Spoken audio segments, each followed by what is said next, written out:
नमस्कार श्रोते हो, रेडिओ जयंतच्या आनंदी कट्ट्यावर मी अनुराधा आपण सर्वांचं मनपूर्वक स्वागत करते. श्रोते हो, नुकतीच मीना दुकले यांची एक पोस्ट वाचनात आली आणि त्या पोस्टमध्ये त्यांनी ज्या व्यक्तीची माहिती आपल्याला करून दिली आहे ती माहिती आपल्या सगळ्यांपर्यंत नव्हे सगळ्या भारतीयांपर्यंत पोहोचणं गरजेचं आहे. याच विचारातून आजच्या नंदीकट्ट्यावर ती पोस्ट तुम्हा सगळ्यांशी मी शेअर करते. या देशात असे अनेक रिअल हिरोज आहेत जे आपल्याला माहिती नाही आहेत. सुमारे 6 वर्षापूर्वीची गोष्ट आहे, 2016ची. सुधांशू मणी रेल्वेचे एक मोठे अधिकारी, खूप मोठे, पेशानं इंजिनियर होते. यांच्या रिटायरमेंटला आता केवळ 2 वर्षच बाकी होते. सहसा रिटायरमेंटच्या वेळी जेव्हा शेवटच्या पोस्टिंगची वेळ येते ना, तेव्हा कर्मचाऱ्याला त्याची निवड विचारायची पद्धत असते. याचं कारण असं की पसंतीच्या ठिकाणी शेवटची पोस्टिंग कर्मचाऱ्याला मिळाली तर त्या शेवटच्या 2 वर्षात त्यांना आवडीचं घर बनवावं, स्थिर व्हावं, आरामात राहावं. पण या सुधांशू मणींनी आपली शेवटची पोस्टिंग मागितली ती ICF चेन्नईला. आता ICF म्हणजे काय तर इंटिग्रल कोच फॅक्टरी, रेल्वेचे डबे बनवण्याचा कारखाना. रेल्वे बोर्डच्या चेअरमननं त्यांना विचारलं, काय करणार तिथे जाऊन? तेव्हा मणी म्हणाले की आपल्या देशाची स्वतःची सेमी हायस्पीड ट्रेन बनवण्याची इच्छा आहे. आता ही तेव्हाची घटना आहे जेव्हा ताशी 180 किलोमीटर धावणारी स्पॅनिश टॅल्गो कंपनीच्या डब्यांची चाचणी सुरू होती. चाचणी सफल होती, पण 10 डब्यांच्या गाडीसाठी सुमारे 250 कोटी रुपये ती कंपनी मागत होती आणि शिवाय तंत्रज्ञान द्यायचा करारसुद्धा करत नव्हती.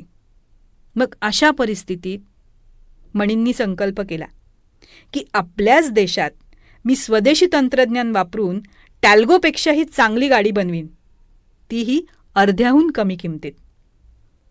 रेल्वे बोर्डच्या चेअरमननं विचारलं, are you sure Mani? We can do it. उत्तर होतं, yes sir, we can do it. किती पैसे लागतील R&D साठी?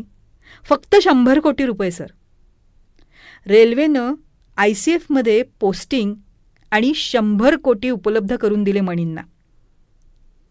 त्या अधिकाऱ्यानं लगेचच रेल्वे इंजिनियर्सची एक टीम उभी केली. सगळेजण कामाला लागले. 2 वर्षांच्या अथक परिश्रमानंतर जे निर्दोष प्रॉडक्ट तयार झालं त्याला आपण ट्रेन 18 म्हणजेच वंदे भारत रॅक या नावानं ओळखतो. आणि माहितीये या 18 डब्यांच्या गाडीला खर्च किती लागला? फक्त 97 कोटी, जेव्हा की टॅल्गो फक्त 10 डब्यांच्या ट्रेनसाठी 250 कोटी मागत होती. ट्रेन 18 भारतीय रेल्वेच्या गौरवशाली इतिहासातला निर्दोष असा एक हिरा आहे. आणि या गाडीचं वैशिष्ट्य असं आहे की या गाडीला ओढण्यासाठी कोणत्याही इंजिनाची गरज नाही आहे, कारण हिचा प्रत्येक डबा हा स्वतःच सेल्फ प्रोपेल्ड आहे. म्हणजे प्रत्येक डब्यात मोटर लावलेली आहे. 2 वर्षात तयार झालेली पहिली रॅक वंदे भारत ट्रेन या नावानं वाराणसी ते दिल्ली धावली. मंडळी, आपल्या कामाशी प्रामाणिक राहून देशाच्या प्रगतीचं ध्येय असणाऱ्या सुधांशू मणी या ध्येय वेड्या विभूतीला आजच्या आनंदी कट्ट्यावर आपल्या सगळ्यांच्या वतीनं त्रिवार सलाम.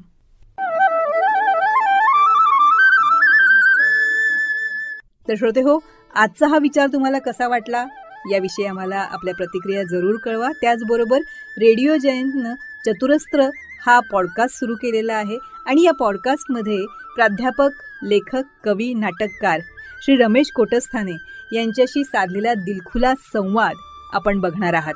या संवादाचे दोन्ही भाग आपण आपल्या चॅनलवर अपलोड केलेले आहेत, तेव्हा हे दोन्ही भाग जरूर बघा. ते तुम्हाला कसे वाटले याविषयीच्या प्रतिक्रिया नक्कीच आमच्या कमेंट बॉक्समध्ये लिहा. त्याचबरोबर श्री रमेश कोटस्थाने लिखित खुळा पाऊस या पुस्तकाचं अभिवाचन आपल्याला रेडिओ जयंतवर ऐकायला तर मिळेलच, पण त्याबरोबरच पूज्य साने गुरुजी लिखित श्यामची आई, पद्मविभूषण बाबासाहेब पुरंदरे लिखित राजा शिवछत्रपती या पुस्तकाचे दोन्हीही खंड, प्राध्यापक यशवंत पाठक लिखित मातीचं देणं, डॉक्टर शुभा साठे लिखित त्या तिघी, नर्मदा परिक्रमेच्या स्वानुभवांवर आधारित प्रभू पाठक लिखित बिल्वपत्र या दर्जेदार पुस्तकांचं अभिवाचनही आपण जरूर ऐका. आणि ते आपल्याला कसं वाटलं याविषयीच्या आपल्या प्रतिक्रिया आमच्या कमेंट बॉक्समध्ये नक्की लिहा. आणि हो, रेडिओ जयंत हे यूट्यूब चॅनल लाईक करा, शेअर करा आणि सबस्क्राईब करा. याचं सबस्क्रिप्शन फ्री आहे.